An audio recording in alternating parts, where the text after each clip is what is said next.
It's 6 o'clock in the morning. Beautiful sunrise for November 6th. And I am gearing up to hike Pikes Peak.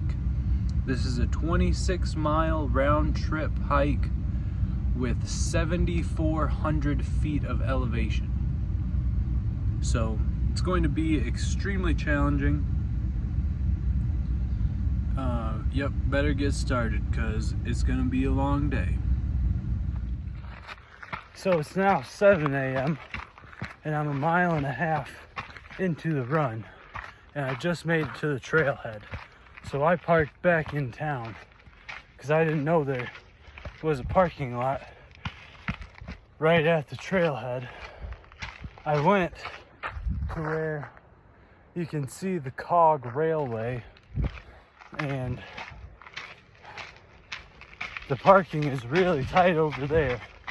Every single parking space says no parking, employees only, or 2-hour max parking. So I'm gonna end up tacking 3 miles onto the 26 miles. So nearly 30 miles will be what I end up doing today. But I'm now on the Barr trail, and I have these running leggings on. I'll probably end up taking those off really soon because it's getting warm. Well, not warm, but warm for those leggings. 3 miles into the trail. So actually 4.5 into the run. And the average mile pace so far is 17-minute miles. It's been rough, but only 10 miles till we get to the summit. 4.5 miles in to the trail, just over 6 into the run. Hour and 40 minutes. Should be approaching Barr camp within the next probably 2 miles or so. I can see Pikes Peak from here. I'm currently at about 9,500 feet elevation, well over 4,500 feet left to ascend, and it is already very windy. I mean, I'm in a t-shirt and shorts. I have my leggings for my legs and 3 more layers for the upper body. Here we are, 7.8 miles until Pikes Peak summit. Like I said, 4,500 feet of elevation within those 7.8 miles. I've already done, let's see here. I've already done almost 3,200 feet of elevation. So this last 7.8 miles very well could be the most challenging run that I've ever done. We'll see how it goes. Well guys, I made it to Barr camp in 2 hours and 6 minutes. Just about 8 miles in with an average pace of 16-minute miles. So honestly, pretty decent pace, I would have to say. 6 miles to go with 4,000 feet of vertical climbing to do. I'm trying to find the bathrooms around here, but maybe it's this building. Anyways, yeah, rough, absolutely rough. 16:07 is the pace. It's 8:50 almost 9 a.m. So I'm making very good time, much better than I anticipated. Well, I still have 6 miles and 4,000 feet to go. But I have already done 4,000 feet of elevation so far. So the only thing is though, looking at this peak, that climb is going to be steep as all get out. It's going to be very steep. So that's going to put a bit of a challenge on me. It's probably going to destroy the pace for a couple miles, but I'm just going to go to the bathroom, get my warm clothes on, because we are above 10,000 feet now and it's cold. So I'm going to layer up, go to the bathroom, and be ready to knock this last 6 miles out to the summit in the last 4,000 feet of elevation. So I just passed a dude named Wade, and he just did the summit wearing shorts, and he said this was his 54th summit of the year. 14ers, which is insane. But he gave me some of those little hand warmer packets, and that's something I've needed every time I go up on a summit and that wind is brutal. But he gave me some intel. He said we got west wind, meaning the mountain is going to be covering the majority of the wind until you make it right up to the summit. And he even said there's a building up there to get out of the wind. But after I hit Barr camp, I slowed right down. Just trying to stay faster than 3 miles an hour at this point. The trail's starting to get rocky. We'll see what happens. Just hit 10 miles into this run. The 10th mile pace was 22 minutes and 3 seconds. When I stopped at Barr camp, I put my leggings back on and I put one long sleeve on, and it was kind of windy down at Barr camp, but up here there's not the slightest breeze. Sun's coming down hard, but I'm thinking if I stop and take these clothes off,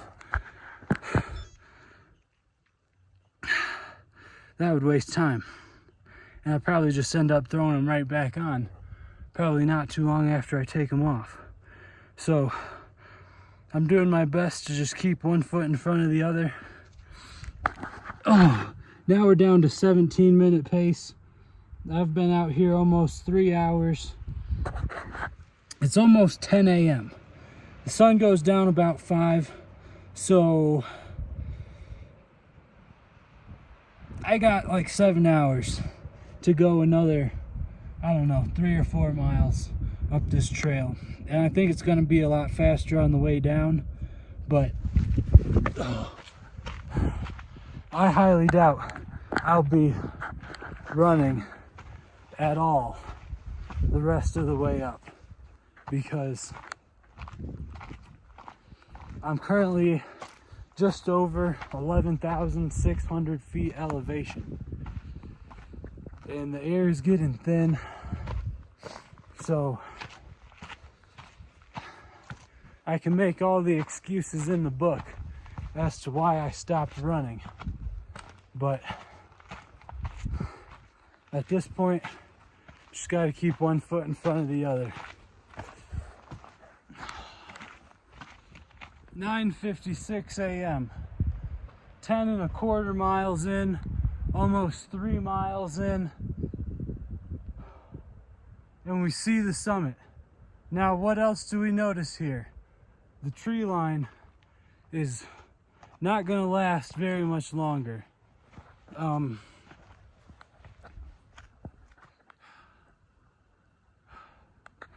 I'm just going to walk her in because being that it's only 10 o'clock, I've got several hours to get this done, and yeah, we'll just get it done. Now, the breeze isn't very bad right here because it's got tons of vegetation all around, but I just got to mentally prepare for that wind. It is going to be rough. Oh my gosh. Yeah, so 3 miles to go, less than 3 miles to go. I've currently climbed 5,692 feet. So if I were to turn around right now, that would be a new personal record for the most amount of vertical gain in one day. But we still got several thousand to go, honestly. I'm at almost 12, so I got another 2,200 feet or so of elevation to reach the summit. And at this point, I am suffering all the way. I actually might even sit down because, oh my gosh, this is what it's all about though. Right now I'm in the gritty, just, man, this sucks. When I get to the top, I'll feel accomplished. I'll have another summit checked off on the list of ones that I've done. So it's incredible right here. I mean, I've done a couple. This will be my 5th 14er, and this is about the nicest weather I've seen at 11,000 feet. Probably just because I'm hiding in all the vegetation and the bushes and the trees. Anyways, I think I'm gonna eat a tortilla. So I already snacked on an apple, but for carbs I got 2 tortillas in a baggie. I'm gonna go ahead and eat one of them.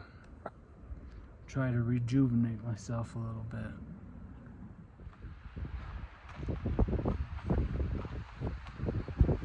11,500, 3 miles to go.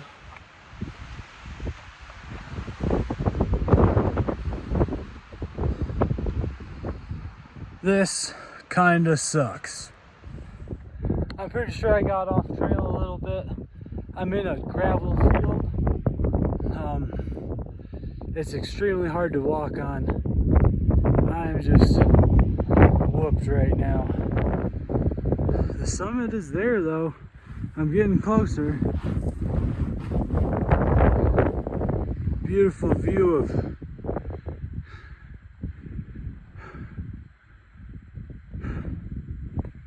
man, I can barely even appreciate this. This really sucks.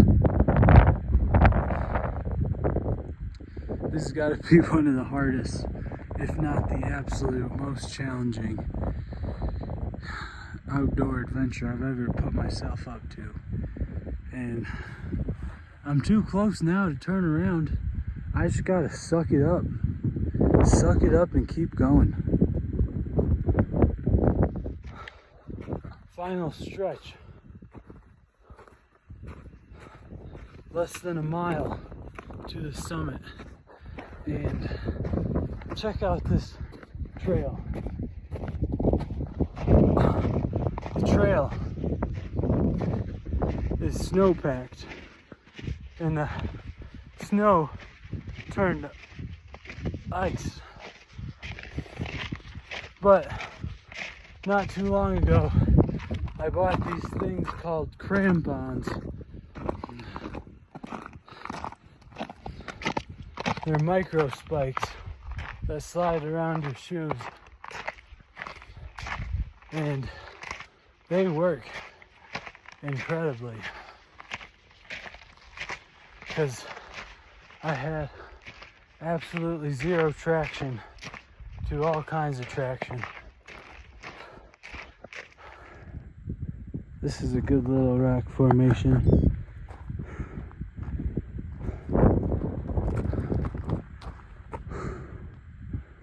Oh my God, you can see the building. I'm so close. So there's basically a train up there that takes you down. And I don't know, I might have to chicken out and just go ahead and take the train. I've got lost twice. I ended up climbing higher than the trail, and then I had to climb back down. So I've got my fair share of elevation in today. I might just have to take the easy way out. We'll see.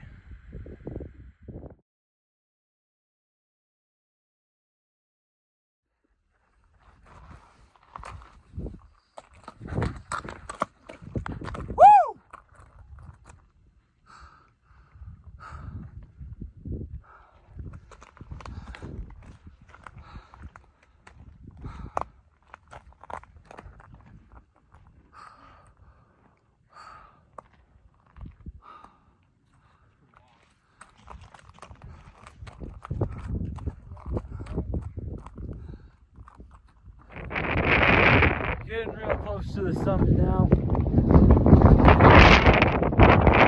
It's gonna blow me over. I pretty much decided I'm gonna take the train down.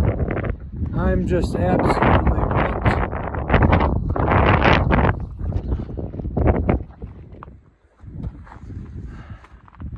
Still got about a half mile to the summit, and the mountain's blocking the wind a little bit, but it's still rough. Very rough.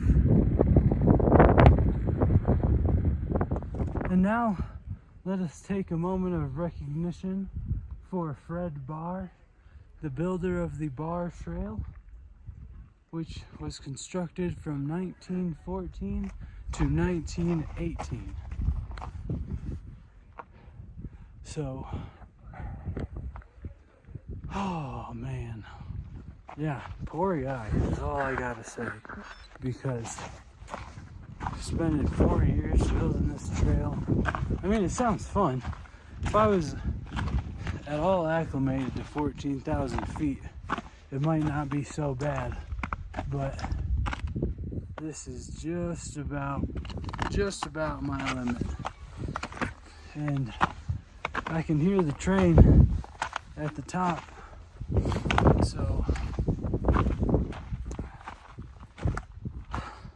I could hear kids' voices and all that.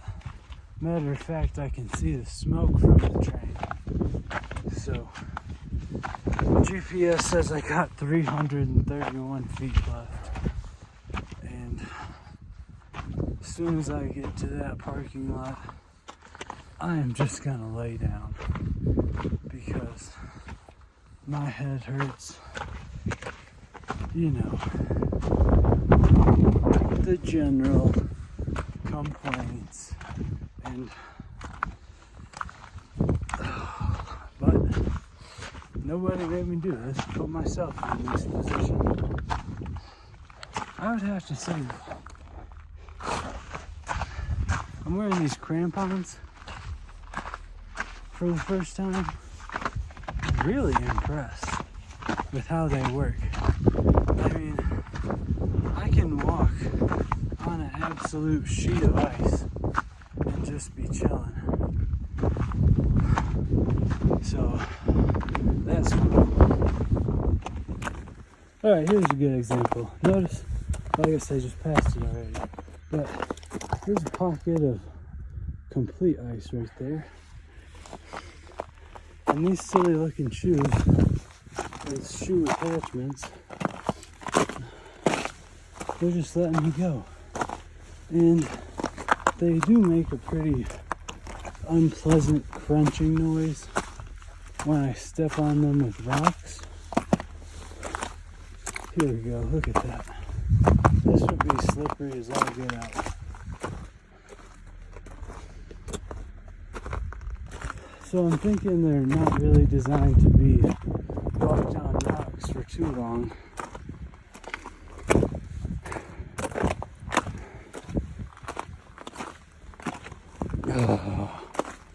But I did buy them used. I think I paid $20 for them. So I'm fine with beating them down. I see the train. I see the cog. I'm probably gonna hitch the next ride down. So I'll hang out here, take a couple deep breaths of this 14,000 feet elevation air. Holy cow, it's a big train. See the building? Apparently they got donuts up here, which I don't really need to be spending any more money, to be honest. You try to live frugal in a van and then you spend 30 something bucks for parking to go on a hike.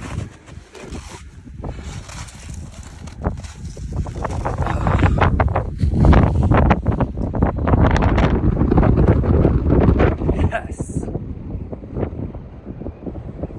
So up on the top here, it's really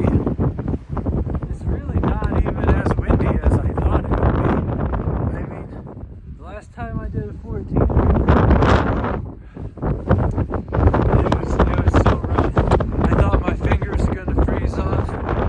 So the temperature is certainly mild. I'm on this train track thing, and if they're accepting tickets on Apple Pay, I'm buying a ticket because 7,000, whatever, 8,000 feet elevation really moves my butt.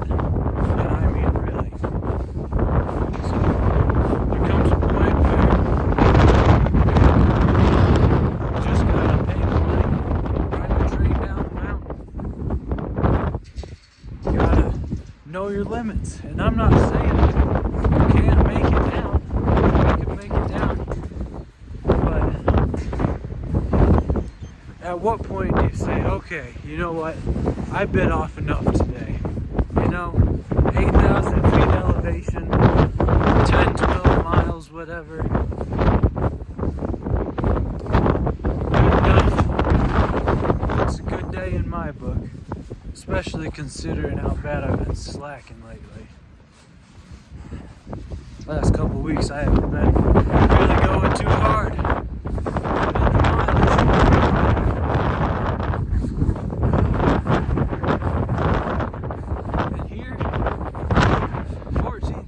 Feet, we got just a fancy ass looking place. Pikes Peak Visitor Center. It's only so fancy because you can take the train up. I smell some cider and donuts. I got a hunch that stuff's gonna be expensive as hell, but I might have to buy some anyways. Alright, I'm heading in. I think the train, hopefully they have another train coming in about an hour, so. Well, I made it. We got some lakes, different mountain ranges. This is the building I was just in. Pretty fancy. This is the ruins of an older building, I guess.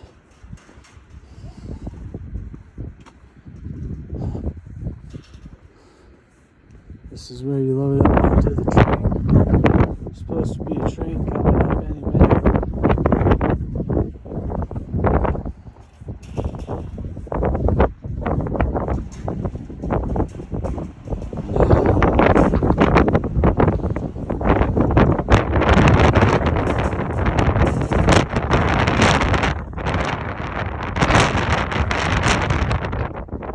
The wind as bad as it could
train, we did take the easy way out, and we did not take it down the mountain. So it was a crazy ride though. 8,000 feet elevation in just about 10 or 12 miles. So I probably could have survived if I would have went down the trail. However, they have a train up here, so just taking the easy way out this time. But very beautiful views from the train. So I took the train down, and now I'm walking to my car, or I'm walking to the van.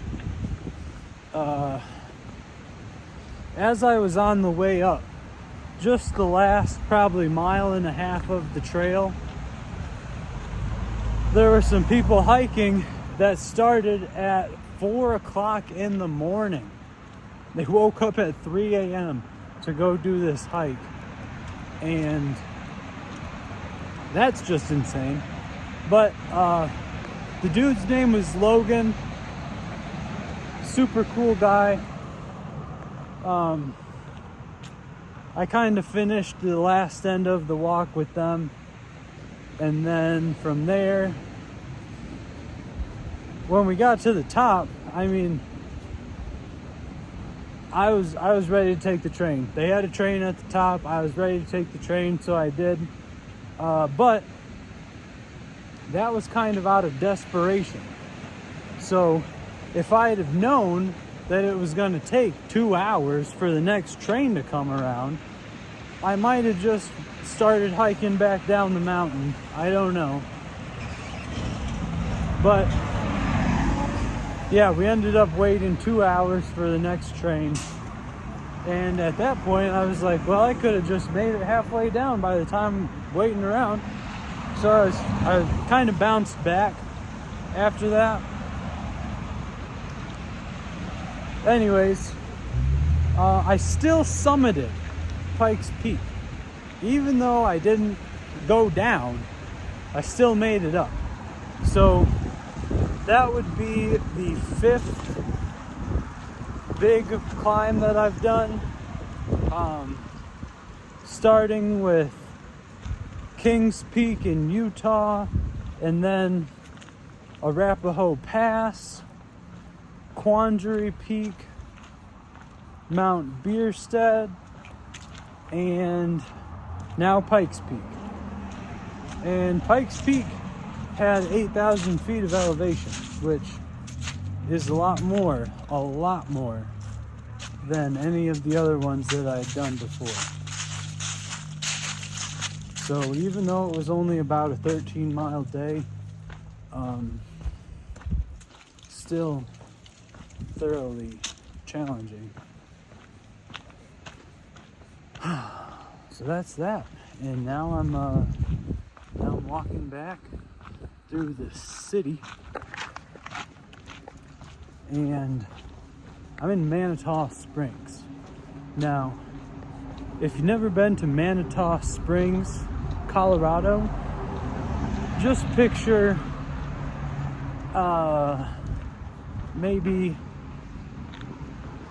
Niagara Falls or Gatlinburg, Tennessee, and scale it down maybe 2 notches, maybe 1 notch.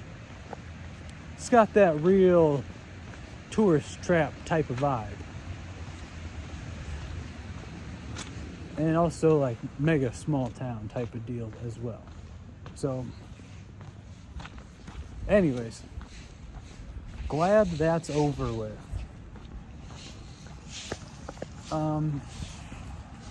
I may not do any more 14ers this year because it's November 5th. It's definitely around 60 degrees down here at the 6,000 feet elevation, but yeah, the weather is just not really conducive to 14ers at this time of year anymore. So right downtown in Manitou Springs, they have all of these springs. There's several of them. And I did not read this before I drank the water, because I was just like, oh, they have running water on like all the blocks. No, it's disgusting. It does not taste very good. As a matter of fact, I would say the water tastes so bad, I can't believe they even did this. I mean, it's cool, I guess. There's probably another one on the other side of the street. They really are all over the place. I probably am not going to walk another block down this road before I find another one. But here we are, Mantaw Springs. I got a roundabout. And just, what do we got? Gold nuggets, candles, silver. This looks like a crystal store. Yeah. So all in all, I would say really nothing here for me. I mean, they got Red Rocks is around the corner, but yeah, if I ever come back here, it'd be to hike Pikes Peak again. And if I find myself here again before then, it'll be too soon. Just a real... Oh, they got a beef jerky experience. I wonder if they got free taste like they do in Dundee. I'd have to go pay that a visit. So the beef jerky experience over there, they gave me a singular piece. Now, if you go to the beef jerky experience in Dundee, like near Cabela's, it's just about an all-you-can-eat buffet. It's not the case here, unfortunately.